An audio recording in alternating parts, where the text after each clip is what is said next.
Bonjour charmante personne, je reviens pour une nouvelle vidéo qui va être à propos de trouver un appartement à Londres. C'est mon premier jour à Londres à l'heure actuelle, je suis arrivée hier soir par l'Eurostar et je suis actuellement dans un Airbnb que j'ai réservé pour 11 jours pour m'en servir comme base, pour visiter des appartements, trouver une solution plus long terme. Dans cette vidéo, je vais vous emmener à travers mon périple pour trouver un appartement à Londres. Je sais pas comment ça va être. Alors je suis seulement arrivée aujourd'hui, mais qu'est-ce que j'ai déjà commencé à faire? J'ai déjà commencé à faire un peu des recherches. Donc en gros, je suis à Londres pour un stage. En amont, avant d'arriver à Londres, j'ai fait du repérage par rapport au quartier, par rapport à environ voilà, qu'est-ce qui était bien au niveau des transports. J'ai aussi regardé au niveau des loyers. Je me suis familiarisée avec les loyers à Londres. Alors comment j'ai fait ça? En rejoignant pas mal de groupes Facebook, je pense que je mettrai plein de liens dans la description, et en allant sur Spare Room, qui est un site, alors j'ai pas encore trouvé d'appartement, donc on verra s'il est vraiment utile, mais qui m'a permis en tout cas d'explorer pas mal, qui a des critères de recherche pas mal, on peut choisir la zone en termes de métro dans laquelle on veut être, donc par rapport au prix c'est intéressant, et on peut même choisir en fait la distance en termes de temps de transport qu'on veut être d'une station, ce qui je trouve est très pratique. Maintenant je pense que j'ai à peu près une idée des prix pratiqués, des façons, de genre d'annonces qui tombent, voilà, je me suis fait un peu une idée du marché, on va dire. Au niveau des quartiers, en gros, je vais travailler à South Kensington et donc je vais chercher des choses qui sont dans un rayon de 30 minutes idéalement, de mon boulot peut-être 40. Je vais pas partir beaucoup plus loin parce que j'ai pas envie de me fatiguer en transport tous les jours. Et puis après en coût même de transport ça s'additionne mine de rien. Alors le problème de South Kensington, c'est que c'est dans un quartier qui est très chic et très cher. C'est dans l'ouest de Londres et la partie ouest de Londres est très coûteuse.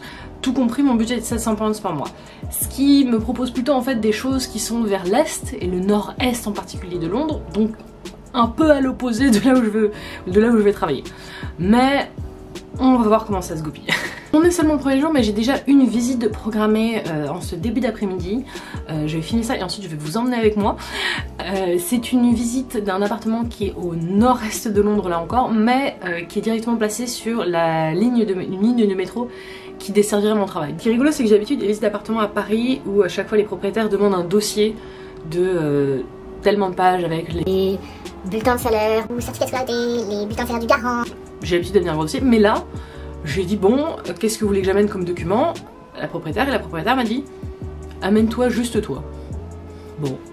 Alors je vais quand même amener ma convention de stage pour montrer que j'ai un travail ici. Enfin, on verra bien.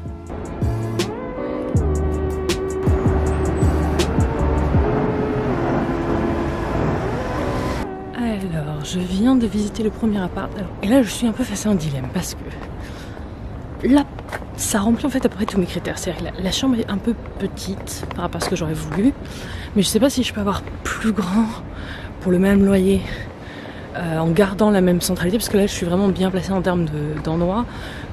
Si jamais je m'extende, je peux vraiment avoir plus grand pour le même loyer, mais il faudrait que je m'extende. Donc je sais pas au niveau du calcul comment je veux jouer ça.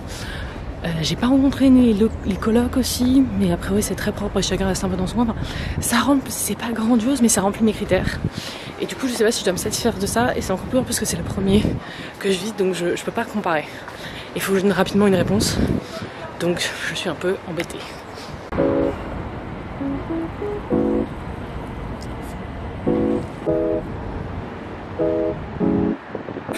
Je suis rentrée à l'Airbnb pour la soirée après donc cette première visite. Alors cette première visite d'un appart m'a laissé pas mal avec de la confusion parce que voilà, donc comme j'avais dit avant, cet appartement remplissait mes critères en termes de budget, d'endroit, et voilà, la plupart de mes critères étaient remplis, mais j'étais pas sûre et j'avais peur d'être en fait en train de me jeter sur le premier appartement disponible. Du coup, après la visite, j'ai été me poser dans un pub, café, restaurant pas loin. J'ai pris mon temps, j'ai réfléchi, surtout j'ai regardé d'autres offres potentielles. J'ai demandé à la propriétaire des informations supplémentaires, je lui ai demandé le contact des colocs pour leur poser un peu des questions sur comment ça se passait.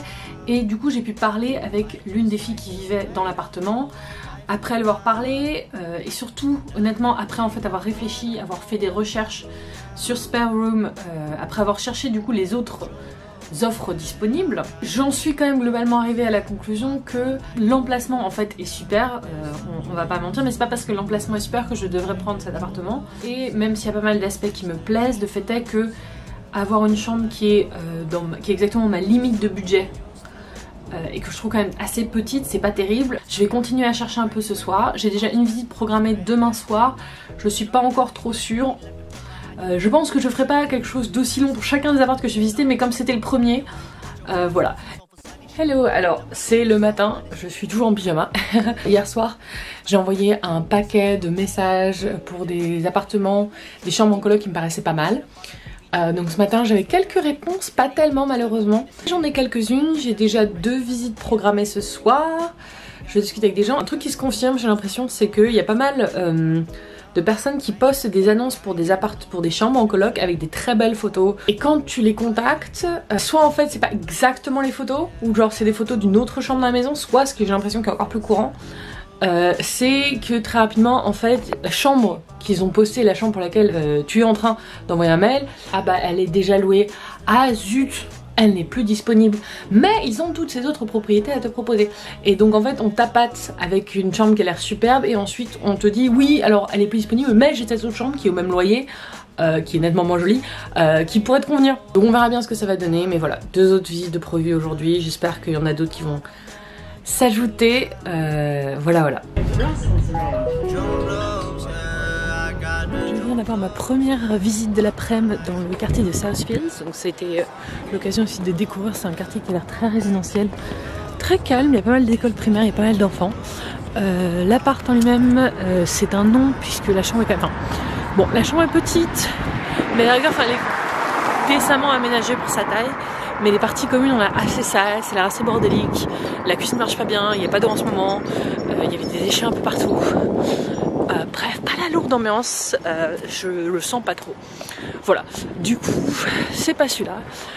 Mais je suis en route vers un autre appart qui m'a l'air presque trop bien pour être vrai en fait. Disons, le rapport prix et genre beauté de l'endroit, en fait, je suis un peu là. Bon. Mais donc j'y vais d'un jour et pas, et je compte la journée pour 1 heure de transport. Voilà, parce que le gros truc là, c'est que je me déplace en fait vraiment, mais partout dans Londres, avec ces sortes de visites. Me voilà de retour dans mon Airbnb, fin de cette 2e journée. Donc j'ai visité au final 3 appartements aujourd'hui, j'ai filmé un peu plus en détail le premier, après j'en ai visité 2 autres. Je constate qu'en fait une pratique qui est assez courante à Londres mais qui je crois qu'on n'a pas vraiment en France, il faut donner la caution en fait avant de recevoir les clés de l'appartement, ce qui est un peu étrange pour moi, mais en fait on verse la caution pour réserver la chambre et ensuite soit juste avant la prise des lieux, soit le jour de la prise des lieux, on verse le premier mois de loyer, ou dans certains cas 2 premiers mois de loyer, mais a priori plutôt 1er mois de loyer, et ensuite on signe le contrat et on reçoit les clés. Donc moi ça met un tout petit peu mal à l'aise l'idée de verser une caution sans avoir les clés, parce qu'il y a un peu un côté bah j'ai donné l'argent mais enfin il n'y a pas de contrat qui est signé, j'ai pas de garantie, mais apparemment oui c'est un truc qui se fait. Voilà, je sais pas à quel point c'est courant ou si c'est juste certains propriétaires en particulier, mais c'est quelque chose qui se fait apparemment ici. J'ai visité 2 apparts après le dernier que j'avais dit qu'il convenait pas. J'en ai visité un où en gros, alors ça me plaît beaucoup. Une chambre qui est près de Walthamstow Central Station, donc qui est tout au bout de la Victoria Line de mémoire, donc c'est le terminus. Donc c'est pas super central, c'est en zone 3, mais le gros point positif c'est que alors le quartier a l'air sympa et surtout la chambre est vraiment d'une bonne taille. Et c'est carrément dans mon budget puisque la chambre est à 600 pounds par mois, mon budget maximum étant de 700. Donc ça c'est vraiment bien. Après il y a genre 7-8 personnes qui vivent dans la maison, il y a 2 salles de bain et la cuisine n'est pas très grande. C'est surtout la cuisine qui est pas très grande qui m'inquiète un peu. Mais c'est quand même vachement bien il me semble.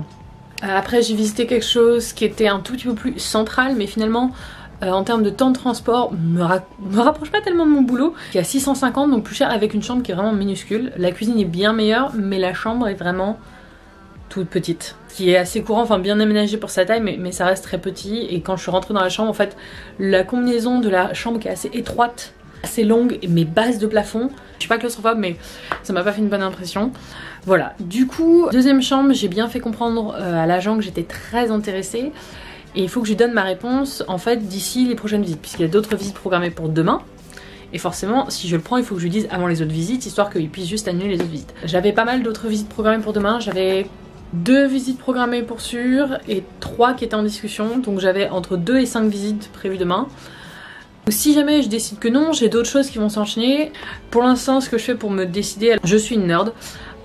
Donc pour comparer mes appartements, évidemment, j'ai une liste de critères qui pour moi voilà, sont des critères que je considère quand je regarde un appartement, avec chacun un coefficient de leur importance. Ensuite, à chaque critère, je donne une note de 0 à 4. Et ça me donne un score total.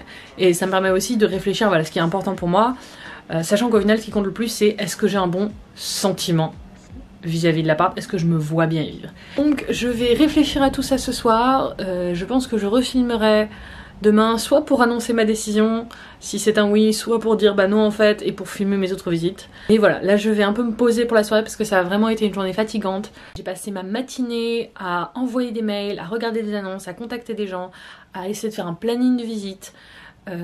Puis j'ai passé tout mon après-midi à courir d'endroit en endroit à Londres pour visiter les choses. Enfin, j'ai vraiment passé ma journée là-dessus en fait, à ce que ça me consume totalement. Donc, le but pour ce soir, c'est que j'essaie de pas y penser, que j'essaie de poser mon cerveau. Je sais pas si je vais y arriver, honnêtement, parce que j'ai l'impression que ça tourne beaucoup et que je cherche à penser à plein de choses. Mais je vais essayer un peu de me reposer et de voir ce que ça donne. J'ai accepté l'appartement hier soir, j'ai envoyé le message et donc ce matin, je suis en chemin vers l'agence immobilière pour faire des papiers, donc pour remettre donc la moitié de ma caution pour réserver la chambre. Alors ça fait quelques jours que je n'ai pas fait d'update. Nous sommes plusieurs jours donc après que j'ai filmé. J'étais censée récupérer mes clés et emménager hier soir. Et comme vous pouvez le voir, je suis toujours dans l'Airbnb. Alors, j'ai attendu un petit peu pour voir ce qui allait se passer. Donc, en gros, j'étais censée récupérer mes clés, signer les papiers, tout boucler ça hier. Hier dans la journée, l'agent immobilier m'annonce qu'en fait, le locataire a toujours pas viré ses affaires, c'est sale, c'est le bordel, en bref, il peut pas me laisser l'appart dans cet état. Et du coup, j'ai dit, bon, comment on s'arrange? Il me dit, bah écoutez, on va décaler à demain. J'étais alors, en une seule journée, est-ce que le type va être parti? Est-ce que vous allez avoir le temps de nettoyer? Donc on décale au lendemain. Donc le lendemain, c'était ce soir. Donc ce soir, j'étais censée récupérer ma clé, signer le contrat, etc. Et sauf que dans l'après-midi, j'envoie un message sur WhatsApp pour confirmer l'heure, être sûr qu'on est bon. Et là, j'ai la réponse de en fait, désolé Clara, mais le locataire actuel m'a fucked over. Et apparemment, le locataire est parti avec ses clés. Voilà, le locataire est parti avec les clés. Et du coup, ça les a mis dans la merde. Et l'appart est pas propre. Et donc, j'étais censée prendre possession de lui aujourd'hui. Et c'est toujours pas aujourd'hui. Donc, l'agent m'a proposé qu'on remette ça à demain. À ce stade, je suis un peu saoulée. Je suis un peu en mode, est-ce qu'on peut juste en fait genre, le remettre à dans quelques jours? Je préfère en fait qu'on dise directement par exemple vendredi ou samedi plutôt qu'on dise ah bah jeudi et puis ensuite vendredi puis ensuite samedi. Enfin, je préférerais qu'on fixe directement la date plutôt que chaque soir en fait je suis là où est-ce que je dors demain soir? Je suis pas sûre. Voilà, j'aime pas trop ça. Donc a priori pour l'instant on a fixé à vendredi, donc dans 2 jours. On va voir ce que ça donne. 3 days later. Hello, alors je viens de passer la première nuit dans mon nouvel appart. Et oui, j'ai récupéré mon appart. Voilà, j'ai signé mon contrat. J'ai versé mon premier mois de loyer. Voilà, j'ai un contrat bien officiel. Alors il n'y a pas d'état des lieux qui est fait véritablement. Mais j'ai un peu vérifié l'état de toute la pièce pendant que on attendait des détails par rapport à la signature du contrat. Pour récapituler un peu en termes de timing, alors j'ai quand même été très chanceuse quand j'ai parlé avec pas mal d'autres gens. Puisque donc je suis arrivée un mercredi soir. Alors j'avais fait déjà pas mal de repérages sur les prix, les endroits, etc. Mais je suis arrivée un mercredi soir. J'ai visité cet appartement le vendredi soir. J'avais des visites prévues le samedi, mais le samedi matin j'ai confirmé que je prenais l'appart et j'ai annulé mes visites du samedi. J'ai versé mon truc pour réserver la chambre le mardi et le vendredi j'ai emménagé. Voilà. C'est fait, c'est bouclé, j'ai un appart, 600 pounds. Je reparlerai probablement de cet endroit. Mais voilà, c'était mon aventure sur comment trouver un appart à Londres. Je sais pas si je suis rentrée en suffisamment de détails, donc si vous en voulez plus, n'hésitez pas à me le dire dans les commentaires et j'essaierai de vous répondre. Voilà. Merci d'avoir regardé cette vidéo et à la prochaine.